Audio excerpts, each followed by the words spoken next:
Chers amis, bonjour. Nous sommes Erev Rosh Chodesh Iyar et dans la Torah 4 du Likutei Moharan de Rabbi Nachman de Breslev, du Sefer Tinyana, en rapport avec la parasha Tazria. On va essayer, Bezrat Hashem, de comprendre ce que Rabbi Nachman a voulu nous exprimer en rapport avec cette parasha.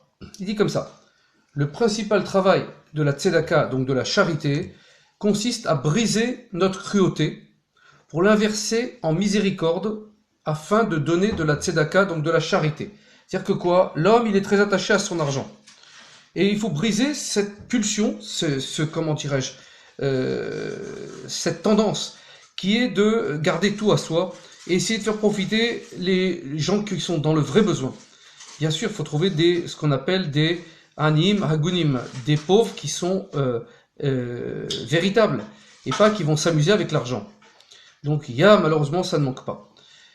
Car celui qui est bon par nature et donne par pitié n'accomplit pas en vérité le réel travail de la tzedaka. Il faut arriver à briser quelque chose en plus. C'est pour cela que tous ceux qui désirent accomplir convenablement cette mitzvah, donc de la tzedaka, doivent, au début en tout cas, briser leur dureté naturelle pour la changer en miséricorde. C'est ce comportement qui représente l'essentiel du travail de la tzedaka. Ce que veut Dieu, c'est qu'on brise donc notre cruauté, notre dureté naturelle pour la transformer en miséricorde. Grâce à cela, la colère de Dieu se changera en agrément, Bezrat Hashem, il agréera notre filote et nous aidera. Toutes les mitzvot, toutes les bonnes actions et le service divin revêtent tout l'aspect de l'engendrement. Qu'est-ce que ça veut dire? C'est que nous devons amener au monde de bonnes choses, de bonnes actions. Et avec Hachem, avec Dieu, à travers ses actions, et le faire apparaître à travers ses actions. C'est ça les engendrements. C'est comme un accouchement. Et on va voir que c'est en rapport avec Tazria, la parasha Tazria, où on parle de l'accouchement d'une femme. Car la principale postérité donc des tzadikim, elle réside dans leurs bonnes actions. Ce qui reste, c'est nos actions. Nous partons, ce qui reste, c'est nos actions. Nos tfilotes, nos tzedakot, nos cours de Torah, etc., nos évolutions avec les autres, etc. Or, de même qu'une accouchée doit, avant d'enfanter, éprouver malheureusement des grandes douleurs, des contractions insupportables, elle crie, elle soupire, elle gémit. Ainsi en est-il pour le service divin qui est un véritable aussi accouchement.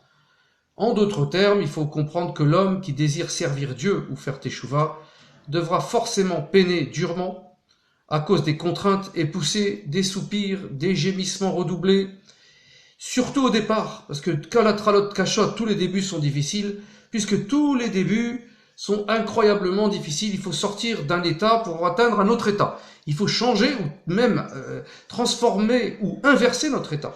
Donc notamment la dureté et notre cruauté quand on donne de la tzedaka.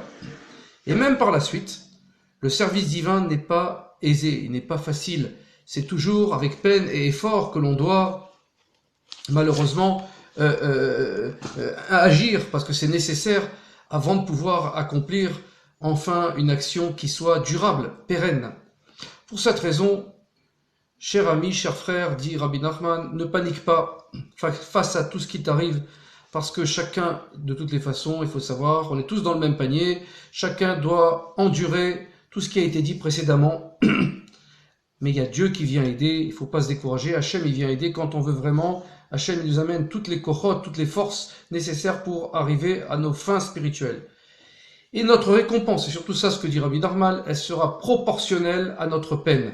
Donc imaginez notre grande récompense. Chapitre 3. La tzedaka, elle élargit toutes les portes de la sainteté. C'est ça la récompense notamment. C'est-à-dire, quand un homme s'engage dans une œuvre ou dans une voie divine, du service de Dieu, il doit d'abord percer une porte pour y pénétrer. Et c'est en cela que les débuts sont très difficiles, sont ardus, parce que on doit rentrer dans une nouvelle dimension et on doit inverser notamment nos tendances. Et nos capacités spirituelles, on doit les élargir. Mais grâce à la tzedaka, nous parvenons à élargir une brèche, à rentrer de plus en plus dans le sujet et à arriver à maîtriser nos pulsions. C'est-à-dire que quoi? Les œuvres saintes qu'on commence à accomplir deviennent de plus en plus abordables, de plus en plus faciles, de plus en plus... elles font partie de nous maintenant. Dieu va les intégrer en nous et ça va être un réflexe. Tant que les choses ne sont pas des habitudes, eh ben c'est toujours difficile. Mais après, on les aime, on aime les choses et on arrive à nos fins spirituelles. Et même si ces percées existent déjà grâce à un premier engagement de l'homme, antécédent, la tzedaka permettra d'ouvrir davantage les portes de la sainteté.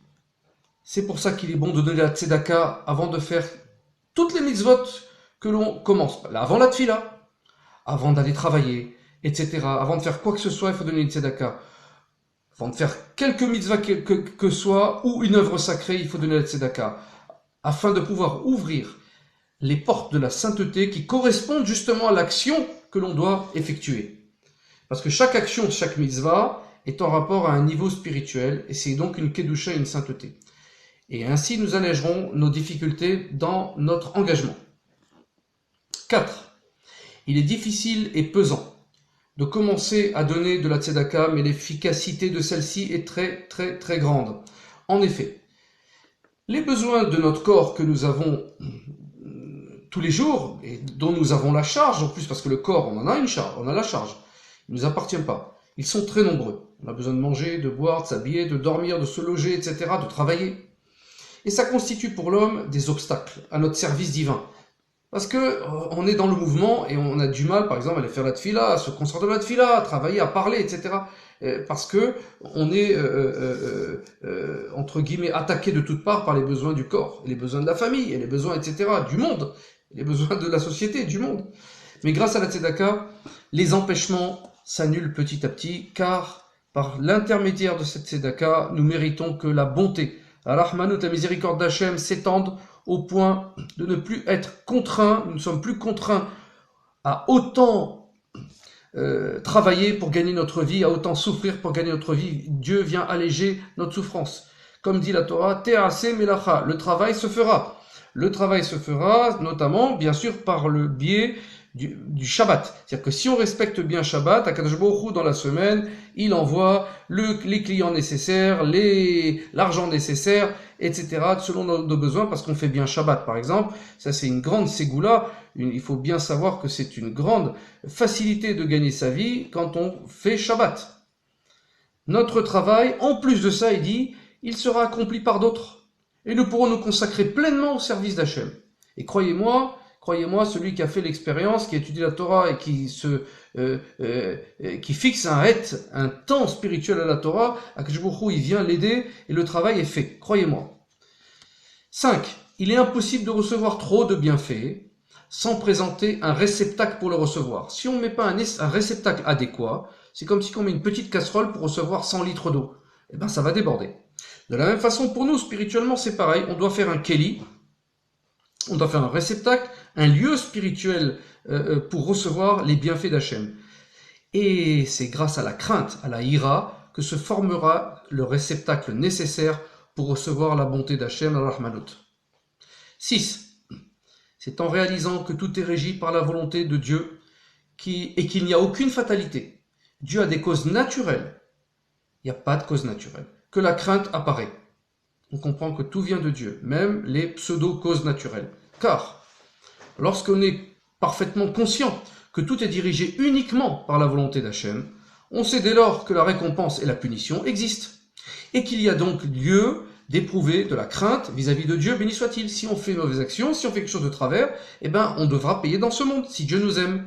Ou sinon il nous enlève le Olam Haba, il nous enlève notre monde futur, notre niveau futur. Par contre, lorsqu'on chute, Dieu en préserve dans l'hérésie, dans l'opposition à Dieu, et qu'on estime que tout évolue en fonction de la nature, la crainte de la punition disparaît. Quand on croit que tout est naturel, on n'a plus peur de Dieu, c'est évident. 7. La révélation de la volonté suprême de Dieu se fait notamment par l'intermédiaire des jours de fête. Les jours de fête sont très très importants, il faut les recevoir avec la largesse de cœur, la joie, et essayer de préparer les fêtes du mieux possible avec les meilleurs mets, etc., de s'investir pour les fêtes. En effet, chaque jour de fête sainte, en vérité, proclame et dévoile que tout est dirigé uniquement selon la volonté de Dieu et que la fatalité due à des causes naturelles n'existe absolument pas.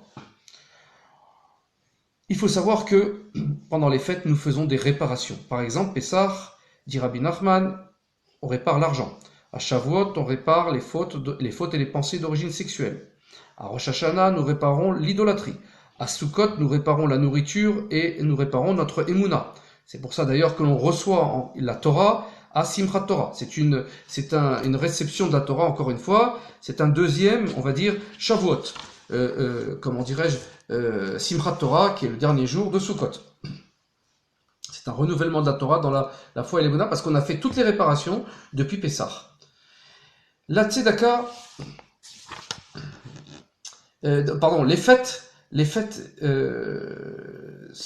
rappellent les prodiges, les prodiges que Dieu a accomplis en notre faveur, qui sont de merveilleux secrets, qui sont de merveilleux miracles, qui ont transcendé les lois de toute la nature. À Pessah, il a ouvert la mer, on les a sortis d'Égypte, il a ouvert la mer, etc. Il a fait les plaies, les 10 plaies. C'est des prodiges extraordinaires. À Shavuot, il est descendu, il nous a parlé directement, il a donné la Torah d'une manière aussi prodigieuse. À Sukkot, qui représente la protection des enfants d'Israël par les nuées, les Hanan et Kavod, les nuées de gloire dans le désert, qui nous a protégés pendant 40 ans, et de la manne qui est tombée pendant 40 ans. À Rosh Hashanah, nous proclamons que Dieu est unique dans le monde et qu'il n'y a plus d'idolâtrie, et Hachem vient nous protéger pour ne pas qu'on tombe dans l'idolâtrie. Il existe encore des peuples qui idolâtrent des statues, par exemple, et qui croient qu'il y a des dieux intermédiaires. Ces miracles, tous ces miracles-là qui ont été faits pour nous et dont nous commémorons le souvenir à travers les fêtes, attestent de manière irréfutable que tout est dirigé uniquement par la volonté de Dieu et que la fatalité due à des causes naturelles n'existe absolument pas. Cependant, on doit tendre l'oreille et sensibiliser notre cœur pour entendre la voix de la proclamation sainte. La voix, c'est-à-dire quoi ? Le sujet spirituel, la compréhension de la volonté d'Hachem de nous donner ces fêtes-là. Et par cela, on méritera la joie des jours de fête. Car tout un chacun selon qu'il mérite d'entendre en son cœur la voix de l'appel du jour de fête. Moed, c'est quoi ? C'est un rendez-vous avec Dieu.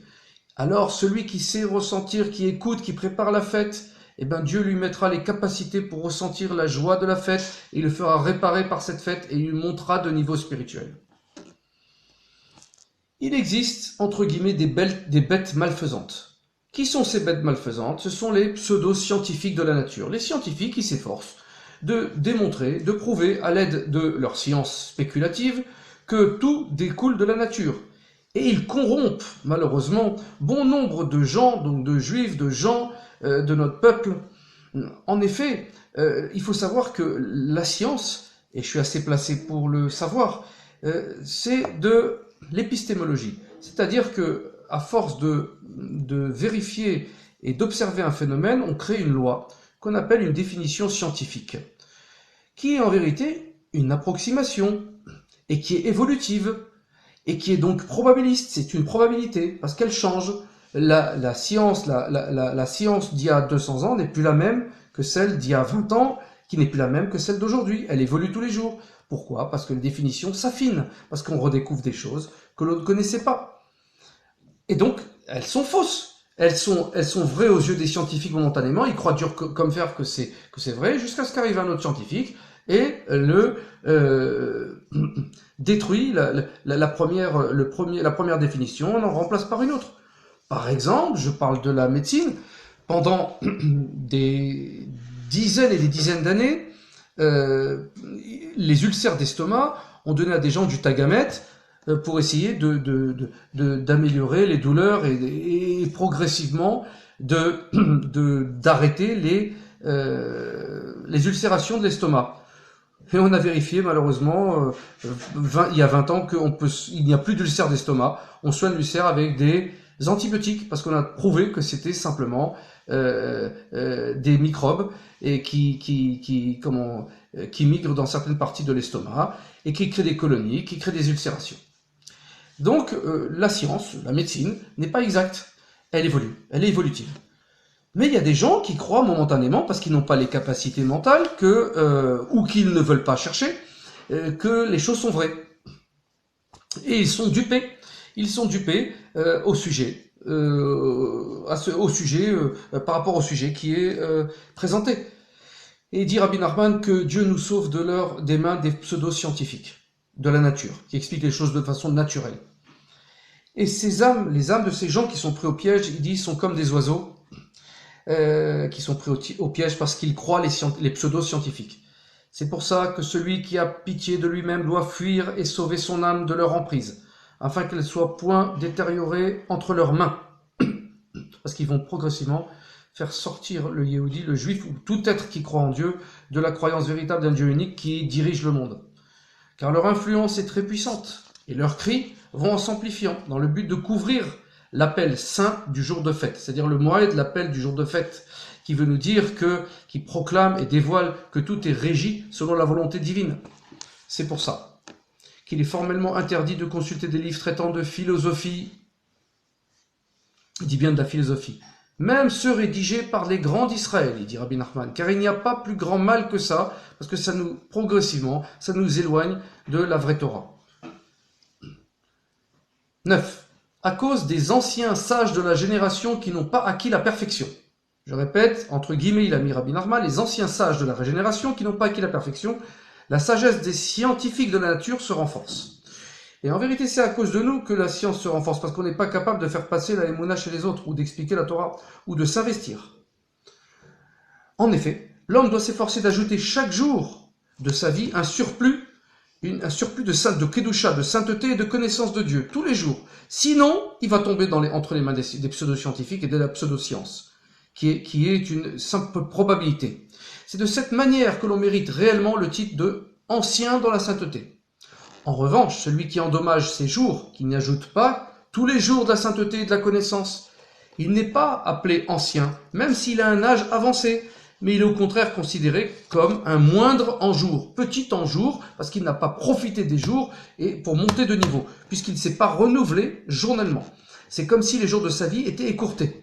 Et c'est à partir du déclin des connaissances saintes de ces anciens, parce que les connaissances nous fuient. Si on ne monte pas de niveau spirituel, on baisse de niveau spirituel. Il n'y a pas de statu quo, il n'y a pas de comment dirais-je, de zéro sur laquelle on peut rester. Il n'y a pas d'équilibre, non, faux. Il y a ou montée ou descente. Donc c'est à partir du déclin des connaissances saintes des pseudo-anciens qui avancent en âge sans acquérir un surplus de connaissances. Ils sont âgés, mais ils n'ont rien compris, ils n'ont pas appliqué, etc. Que la sagesse de la nature puise, alors les pseudo-scientifiques, ils puisent de ces gens-là, de la part spirituelle de ces gens-là, du niveau spirituel, et pour se renforcer dans le monde. C'est-à-dire que si on ne fait rien, on renforce le côté d'opposition à Dieu. Si on ne fait rien dans la Kedusha, dans l'évolution de sainteté, de connaissance d'Hachem, à travers la Torah, l'étude de la Torah, ce que vous voulez, faites ce que vous voulez, qu'Hachem nous aide, bien sûr. Il faut savoir qu'Hachem nous aime et nous aide dans ces voies-là. À ce moment-là, si on ne fait pas ça, si on ne fait pas d'effort, à ce moment-là, on va renforcer le côté d'opposition à Dieu. Parce qu'il y a la Kedusha et la Sitra Achara. L'opposition à Dieu, ça existe. Ce sont des forces qui existent dans le monde. Le monde, il a été créé là-dessus. 10. La réparation à cette situation. Parce qu'on se demande comment faire. Alors, ça consiste à donner de la tzedaka. Parce qu'on implore l'aide d'Hachem en donnant de la tzedaka. Car elle rectifie la détérioration des anciens de la génération qui ne se comportent pas convenablement, en n'ajoutant pas quotidiennement de la sainteté et de la connaissance de ce que c'est que Dieu. En conséquence, la tzedaka, donc la charité, rendra inopérante. Elle annulera la sagesse des pseudo-savants de la nature, qui expliquent tout selon les règles logiques, de leur logique, et on méritera d'entendre l'appel du jour de fête sainte. C'est-à-dire que quoi ? Dieu, grâce à cela, nous fera notre réparation à travers les fêtes. Parce qu'on a donné la tzedaka et qu'on a échappé au giron des pseudo-scientifiques qui proclament que tout fonctionne donc selon la nature. Alors que l'appel des jours de fête saints, c'est justement, cela proclame que tout fonctionne selon la volonté de Dieu, que tout est entre ses mains, que tout est miracle en vérité. C'est alors qu'on méritera la joie parfaite des jours de fête et la réparation. Parce qu'il faut bien savoir que les jours de fête, nous passons en justice. On passe en justice à Pessah pour l'argent, à Shavuot pour les fautes d'origine ou les pensées d'origine sexuelle, pour Rosh Hashanah, pour l'idolâtrie que l'on a sur les choses, l'argent, ce que vous voulez, ce qu'on idolâtre, et à Sukkot sur notre nourriture. Comment on mange, qu'est-ce qu'on mange, dans quel état d'esprit on mange, etc. C'est dans la sainteté. Alors nous sommes jugés pour les fêtes. Et si on met Tzedaka, on méritera la joie des jours de fête et d'être réparé, que Dieu vienne nous aider dans l'année pour que l'on puisse parfaire nos tendances et nos pulsions. C'est alors qu'on méritera donc la grande joie des jours de fête. C'est pour cela qu'il est nécessaire de multiplier les dons d'Tzedaka avant chaque fête, pour jouir pleinement de leur joie. C'est-à-dire qu'on donne à nos frères, on les aide à faire la fête, on partage, et par-delà on est dans l'union. Comme on est dans l'union, alors on a beaucoup d'avocats, puisqu'on a chacun 10 mérites, chaque juif il a du mérite. L'association des mérites crée un avocat, ce qu'on appelle un sanégore dans le ciel, qui va contrer les catégores, ce qu'on appelle les catégoriques, donc les avocats qui veulent nous faire tomber devant Dieu, qui veulent faire tomber notre mérite. À ce moment-là, quand on est dans l'union, parce qu'on a donné de l'argent aux pauvres, on a aidé les autres, on a invité les gens, à ce moment-là, Akadosh Baruch Hu, il vient et il annule le décret sur nous, et il vient au contraire nous aider à évoluer et à se rapprocher de lui. Et donc, par le fait que l'homme entend la voix du jour de fête qui proclame et dévoile que tout fonctionne selon la volonté de Dieu, il parviendra à la crainte, il parviendra à la ira. Grâce à cette tzedaka, on arrive à la ira, c'est-à-dire quoi? La vision de Dieu. La crainte de Dieu qui est en même temps sa vision. Il vient nous aider à le voir en vérité, à comprendre qui il est. Grâce à celle-ci, cette ira, nous pourrons recevoir l'abondance, donc la hashpa'a, l'abondance, la bracha des bontés de Dieu, béni soit-il, si bien que la personne n'aura pas besoin de travailler autant ou de même travailler du tout pour gagner sa vie, puisque toute sa besogne sera accomplie par d'autres qui travailleront à sa place. Ainsi, il pourra se consacrer au service divin sans que son gagne-pain ne l'en empêche, lui fasse perdre son temps, et ça ira aussi bien dans sa famille, parce que Dieu aidera pour que la famille ne le dérange pas, et qu'il n'ait pas de problème, pas de maladie, Dieu en préserve, etc. On en déduit que l'efficacité de la tzedaka, donc de la charité, est profitable tant pour le donateur, qui pourra se consacrer sans embarras au service de Dieu, que pour l'humanité, puisque la tzedaka aura le mérite de dévoiler la foi, la émouna, en la volonté de Dieu sur terre. Et ainsi, toutes les âmes capturées comme des oiseaux, il dit Rabbi Nachman, par les pseudo-scientifiques qui ont une pseudo-sagesse, qui essayent d'expliquer tout par la nature, seront libérés de leurs pièges pour sortir en paix. Donc en donnant la tzedaka, on aide les autres aussi à sortir des mains du giron des pseudo-scientifiques. 11.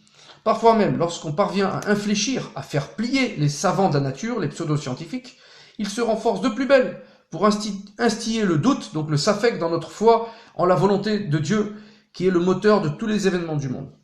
Pour arrêter ce safek, ce doute, il faut savoir que safek, c'est la même gematria que doute, hein. Le doute, c'est safek. Et il faut donner davantage de tzedaka, car elle soumet ce doute, elle affaiblit constamment la sagesse des scientifiques, de ceux qui veulent expliquer par des moyens naturels les choses qui arrivent. Et qu'est-ce qu'elle fait cette tzedaka? Elle nous sort du doute et elle nous révèle que tout est uniquement dirigé selon la volonté de Dieu, béni soit-il. 12. La tzedaka est donc le remède à tous les maux. Et je rajoute juste une chose extraordinaire, c'est qu'il y a 3 choses qui peuvent nous réparer.